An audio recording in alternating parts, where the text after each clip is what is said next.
Hello and welcome to the Indy Author Podcast. Today, my guest is Jane Cleland. Hey, Jane, how are you doing? Excellent. Thank you so much.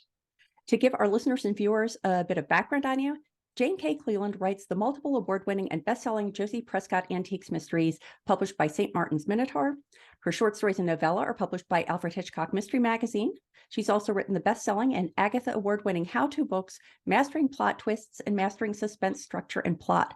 She's a contributing editor for Writer's Digest magazine and chairs the Wolfe Black Orchid Novella Award. Jane has an MFA in Professional and Creative Writing and an MBA in Marketing and Management. She's a lecturer at Lehman College and a frequent workshop facilitator and guest author at writing conferences and university programs. And I invited Jane on the podcast to talk about plotting with an unreliable narrator. And so I wanted to start right out, Jane, to get everybody in the right mindset for talking about unreliable narrator.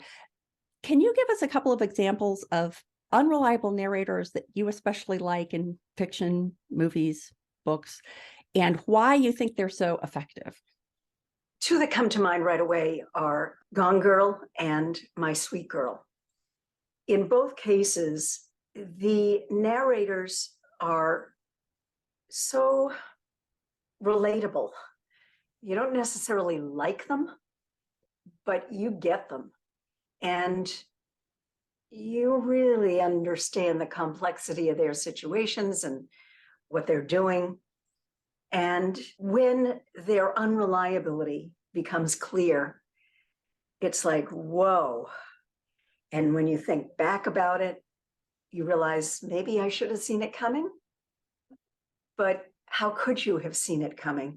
Because the unreliability is internal. It is their hidden agenda or their need to keep secrets. And it's awfully powerful. I'm just going to give a general spoiler alert here because I think we're going to have to give away some spoilers in order to talk about unreliable narrators. I've read Gone Girl, but I'm not familiar with the other one. Can you talk a little bit about the other one and what the narrator is like in that book? My Sweet Girl, so I'm looking up so I can be looking at her name while I say it. Amanda Jayatissa. Okay. That's Jayatissa. And the story follows two storylines. One, My Sweet Girl in her orphanage life in Sri Lanka. And the other, the girl who gets adopted by rich people in San Francisco and is now an adult.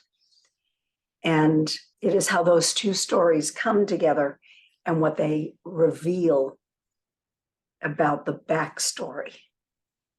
I guess I could tell you more with a spoiler alert, but I don't think I need to, because it's the dual timelines, the dual perspectives, and how the lies are revealed. There's a lot that happens in plain sight that afterwards you say, oh, I was thinking that meant X, but wow, makes perfect sense that it meant Y. I always want to go back and reread those. And I have done that with movies. I don't know that I've ever done it with a book, like gotten to the end of the book and then turned to page one and just gone through it all again. But I have done that with movies. The one that always springs to mind is The Sixth Sense. And it is fun to watch the screenwriter, the author, drop those hints in throughout. Yeah, another one that comes to mind is not a mystery, or in this case, a paranormal history, or because both Gone Girl and My Sweet Girl are considered thrillers. But I think it's an important point that unreliable narrators can figure into all kinds of fiction, including women's fiction. I always want to put that in quotes, women's fiction. Leanne Moriarty is one of my favorite authors, and her book, Big Little Lies, contains an unreliable narrator. In fact, two unreliable narrators. And the reason I mention it is because you said about rereading a book. I've actually read that book 3 times. Once I was just dazzled. Then about a week later, I couldn't stand it. I wanted to know structurally how she did what she did. And so I reread it with a more analytical mind's eye. And I loved it just as much, but really couldn't figure out the structure. So the third time, I literally deconstructed it. I created a grid, a chart, and I tracked how long each chapter was, who the narrator was, the key points, the timeline. There's sort of outside of the story things happening. And I tracked that as well. My document ended up over 70 pages, I think 72 pages. And all I could do at the end is just go, wow. The structure was so complicated in a good way, so complexly woven that, wow. I think that there are two ways that authors could want to use or would end up using unreliable narrators. One is that they love the idea of an unreliable narrator and they go into a story knowing that that's the tool, one of the tools they want to use in telling the story. The other one is that they're telling the story, they're in mid drafting, and they realize that a better way of telling the story is through an unreliable narrator. And I'm guessing Liane Moriarty was doing the first in order to produce something that was so tightly did. Do you have a sense of, are there dangers in either one of those approaches, or is it a kind of a whatever works for you scenario? Well, everything in writing is a whatever works for you scenario, but I'm not familiar with any authors who do the second approach. Unreliable narrators are tricky to work with because you want to make sure that nothing seems coincidental or contrived. And I think that's very easy to do when you change horses midstream, that it's going to seem like it's stitched together as opposed to seamlessly flowing. Yeah, I can imagine that kind of decision would require a complete rework of whatever had been done up till that point. Yeah, and then essentially you're going back and restructuring. Yeah. I think it is important that you consider, if you're going to try an unreliable narrator, that you consider what makes them unreliable. Why are they doing this? You can't just do it to trick readers. So it has to be that they are an alien from another planet who comes down to Earth and doesn't know any of the cultural nuances. One of the examples that I think is pretty vivid about this is that an alien might recognize height and weight of other people, but their eyesight does not allow them to judge distance. So they might be a witness in a crime and accurately identify someone, but when the defense attorney says, how far away were you standing? That's a foreign concept. They just can't answer. Now, if I have established that at the beginning of my story, that he tripped into a table, for example, because he couldn't gauge distances, then when that comes up, it's not a surprise, but you just hadn't thought of that particular application of unreliability. And do you think that the author needs to go into it having anticipated what the quirk is that is going to be the basis for the unreliability of the narrator? I do, because I think that's the key to the whole story, right? That's going to be the cornerstone that when you pull it out at the end, the whole building comes tumbling down. And I do think you have to build the building, to continue with the metaphor, knowing what that cornerstone is and where it will fit. And when you were studying Liane Moriarty's book, what did you discover in the structure of it that made it so effective? I was going to say her gift, but one of her many gifts is having characters act in ways that can be interpreted as deriving from multiple occurrences, incidents, backgrounds, nuance, nature, nurture. You don't know what is making the person act this way. And then when you find out the secret, there's an inevitability about it. That's what I think it was Aristotle in Poetics who said about playwriting, that at the end, it must be at once surprising, yet inevitable. One of the things I know you talk about is the different types of unreliable narrators. And so the example you were giving of the alien that comes down to Earth and doesn't have the sense of depth perception, there's the narrator who's unreliable because of that kind of quirk or blind spot. Characteristic. Characteristic.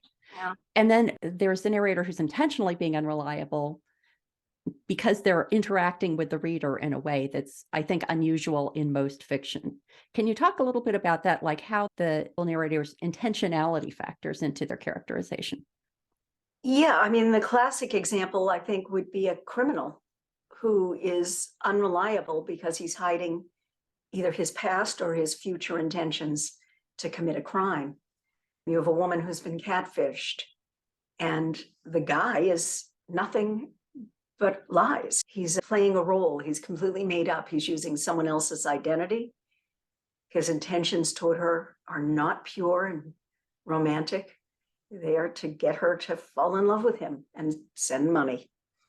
So there's one where his intentions, once known, are completely consistent with his unreliability. And how do you weigh the need to make the unreliable narrator empathetic to the reader? Is that necessary?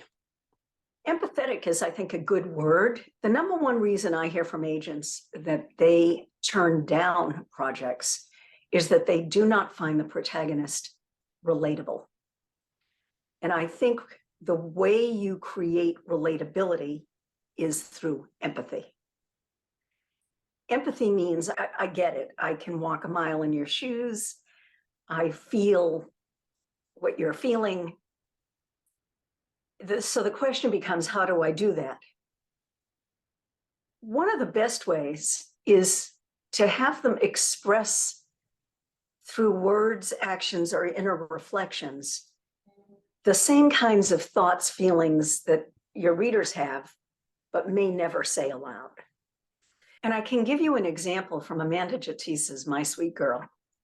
At one point, she says, and I'm paraphrasing a little bit, she had to go and get her hair done because the roots were showing, the curl was wrong, and it's so expensive and it takes so long. And everybody there, their striped hair like skunks. That's me saying that. That wasn't hers. I hate fakes. The irony in that, she's going to make herself something she isn't, but she hates fakes.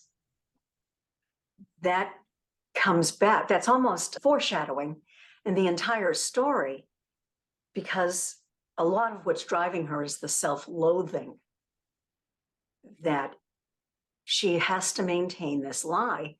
And it's like she's full up. She can't do it anymore. She's been doing it for decades. That's an especially nice one because it's so subtle and you can get to that line in your first read through and think, oh, the idea here is just that she's a hypocrite, without investing it in any deeper meaning than that. Exactly. And pretty superficial too, right? Yeah. A superficial hypocrite. Yeah. Haven't we all sort of been there? Like we spend time getting nice for going out, for example, and then we see a woman there who's just a little over the top and saying, ooh, that's a little over the How top. much time did they spend getting ready? And meanwhile, someone who sees you on a day-to-day basis is looking at you and saying, Yep. man, she put on the dog. Yeah. And it doesn't negate the value of also having it portray her possibly as a superficial or hypocritical person, but can kind of be serving two purposes. It's extra special when it's serving the two purposes. Yes, and it creates empathy, because we may not have had that exact feeling, but we get having that feeling. Yeah. It's also interesting. It brings to mind for me an interesting idea that the approach that you use for the protagonist unreliable narrator, I mean, I guess the unreliable narrator is sort of by definition the protagonist, but there are probably a bunch of tips that apply if you're portraying an unreliable protagonist narrator or just a unreliable secondary character. You know, the secondary character who's saying things that aren't true, who are misleading the other characters, and one assumes the reader about motives or activity or whatever. Are there different rules that apply when you're handling those two situations, protagonist versus not protagonist? Well, my focus has always been on the unreliable narrator, but I'm very familiar with people who lie, especially in crime fiction. I just read one of my favorite novellas again by Rex Stout. Rex Stout writes the Wolfe mysteries, And he writes a lot of novellas, and they're generally collected in threesomes. So this is part of Curtains for Three. I think the name of the book is Curtains for Three. And the novella is The Gun with Wings. And it's a very clever mystery. But one of the suspects is a woman who has been unreliable throughout the entire novella. She's openly lying. And she's a secondary character. She's not the protagonist. She's not the killer. She's a secondary character. But she was having an affair with a murder victim. And she thinks he killed himself. And she wants to frame his wife. So here the detective is trying to figure out if it's a murder. And she made it look like a murder. But was it a murder? I'll stop there. But it is only at the very, very end, I mean, the last sentence or two, that her unreliability and why is finally revealed. That's interesting. I thought I had read all the Nero Wolfes because my mother was a huge Nero Wolfe fan. And a couple of years ago, I thought, I'm going to go read some more Nero Wolfe. And I got one of the books out that had been hers, and I opened it and it just fell apart because it was so old and had been read so many times. But I've never read that one. I think I must have missed the novella. So now I'm going to have to add that to my TBR pile. Yeah, it's really, everything about it is interesting, I must say. Why the client hires Mr. Wolfe is interesting. What Mr. Wolfe is tasked to do is interesting. I mean, everything about it and the plot. And now you've just made me think of an unreliable secondary character. Yeah. And I guess that there's also the question of, is the unreliability based on selfish motives? So there's the self-serving unreliable narrator, and I think probably a couple of the examples that we've talked about already fall into that. But there's also the innocent or misunderstood, or the unknowing. They just don't know, so they're leading the reader down the wrong path, not out of any self-serving or intentional means. Well, Am I understanding that distinction correctly? Yes. Yeah, that would be my alien example of Right. Doing it innocently. And is one of the categories, and certainly Huck Finn is in that category. Most children who narrate would be in that category. Just they don't know things. They don't have the breadth of knowledge, the vocabulary. Sometimes people from other cultures who find themselves in a different culture don't understand idioms. And that can lead to great confusion. It's easy to lump all the guilty people together. I talk about criminals and catfishing, but sometimes, you've done something wrong and you're ashamed. And, what a tangled web we weave, that kind of thing. An interesting example there is Nothing But the Truth by Avi. This is a middle grade novel. And another real favorite, he lied to his parents. He's a kid. He lied to his parents. He said he didn't want to play track anymore. But the truth is, he got kicked off the track team because he got a D in English. And he just hates his English teacher. And she just thinks he's rude and uncaring and flippant. Things degenerate from there. At some assembly, he hums to the national anthem instead of singing the Star-Spangled Banner. And she, who is in charge of whatever this thing is, writes him up, and he gets probation, and it becomes a national story about freedom of speech, and it just becomes a whole thing. Well, here's a spoiler alert. He was humming because he didn't know the words. He didn't mean any disrespect. He's just a kid. And so powerful to think of a tangled web. Now, was he guilty? Sure, he did the wrong thing. But did the punishment fit the crime? I don't know. It seems pretty harsh to me. And it took a long time for the truth to come out.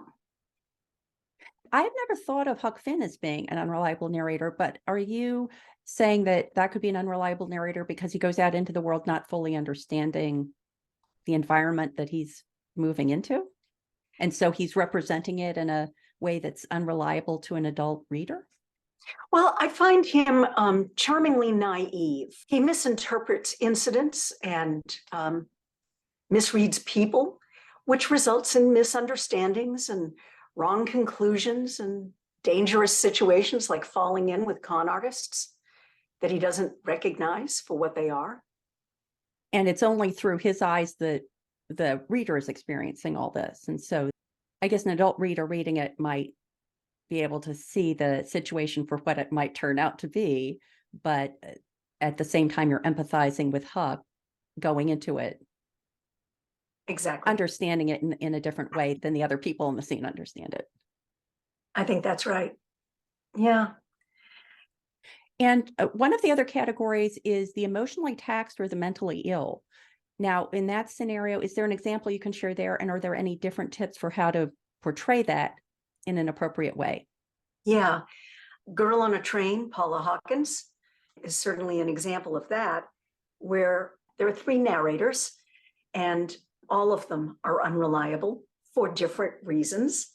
One of them is unreliable because she's an alcoholic and she has spiraled down. She's at the end of her road. She's having blackouts. She is hallucinating. She is having jagged memory episodes where she remembers one bit but not the rest. These are what happened to serious alcoholics. And not that all alcoholics aren't serious, I mean at the end of the road, kind of serious.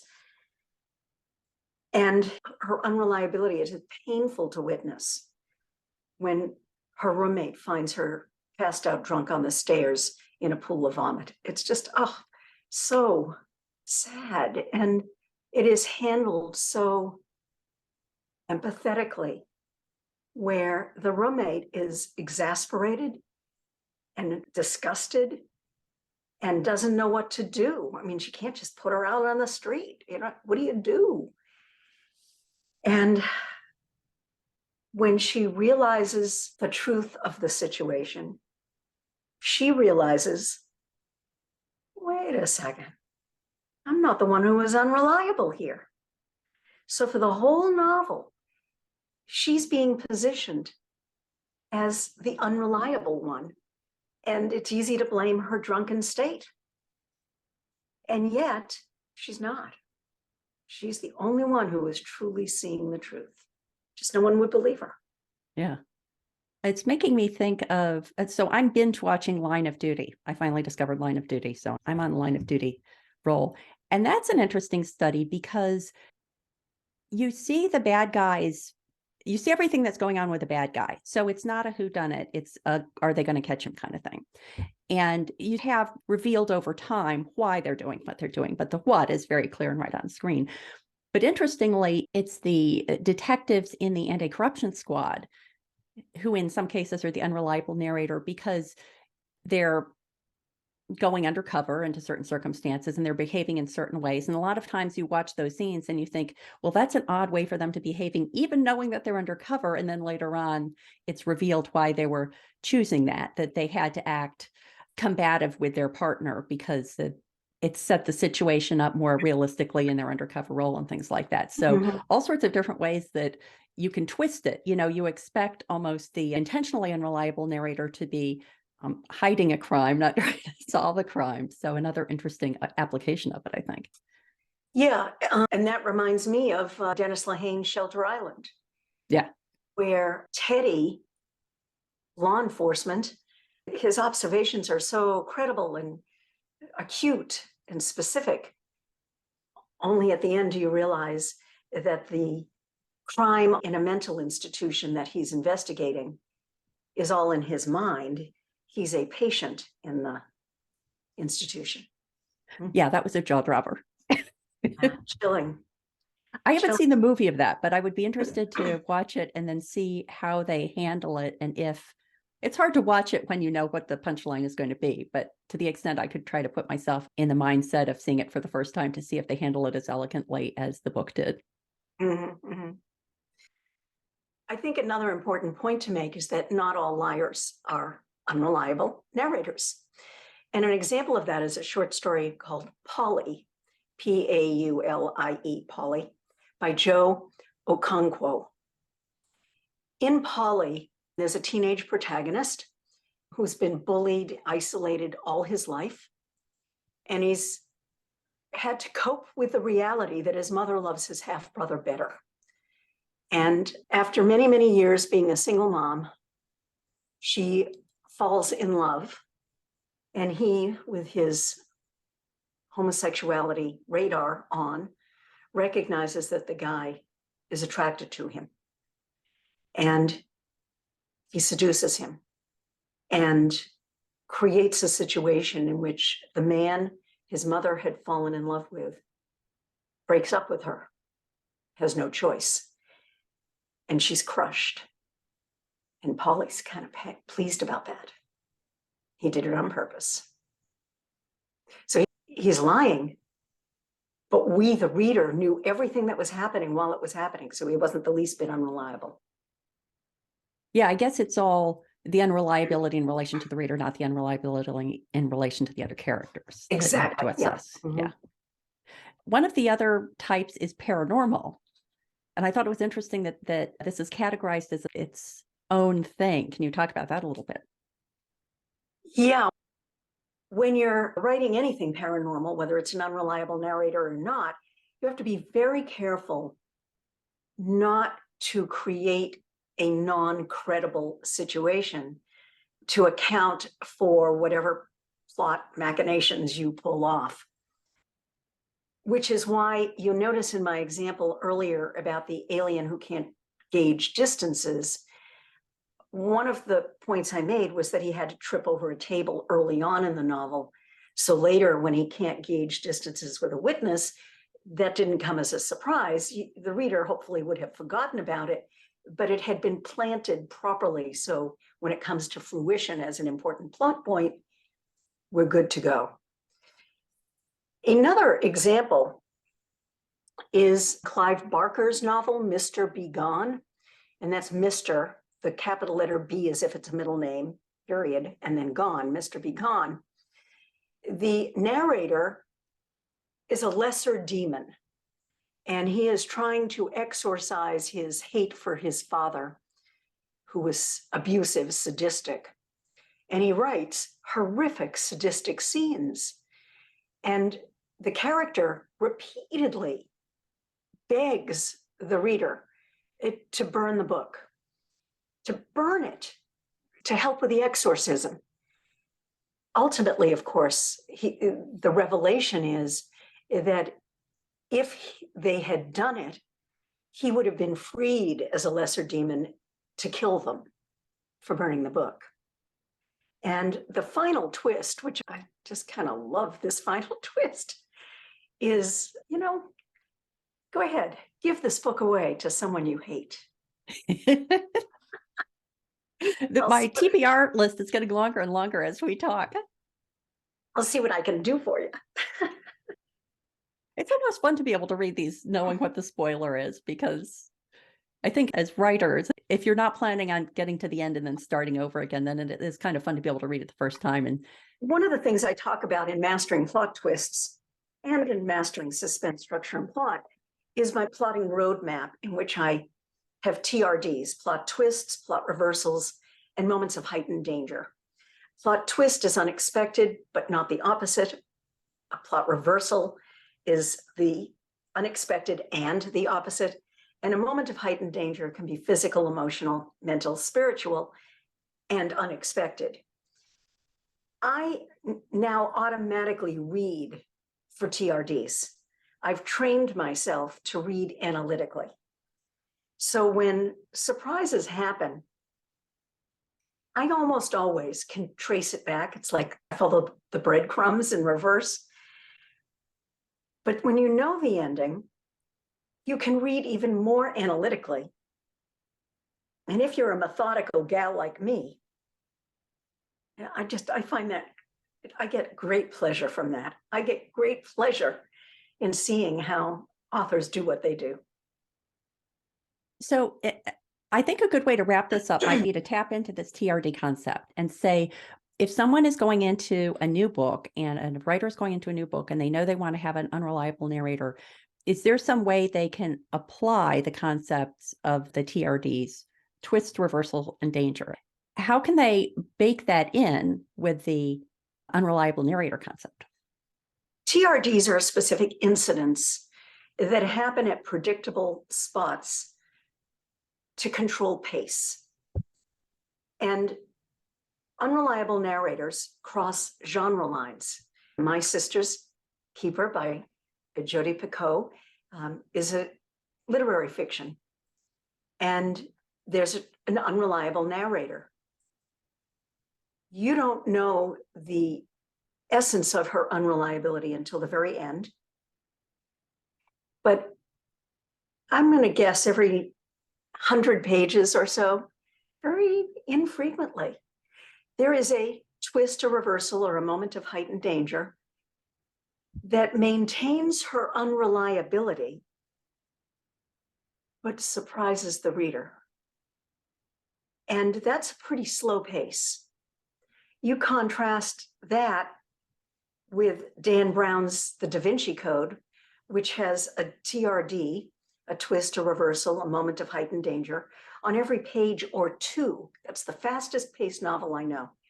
It is a thriller with an unreliable narrator.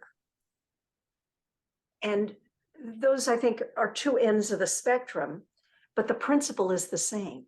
You insert TRDs at predictable spots, depending on the pace you want to create, leisurely, thought-provoking, engaging internal reflections, that's literary, or zip them along thrillers. That would be the fastest pace. So I think the principle does apply. That's great. Well, this has been such a fun and wide-ranging conversation, Jane, and I appreciate you sharing your thoughts on unreliable narrators. Please let the listeners and viewers know where they can go to find out more about you and what you offer online. Thank you so much.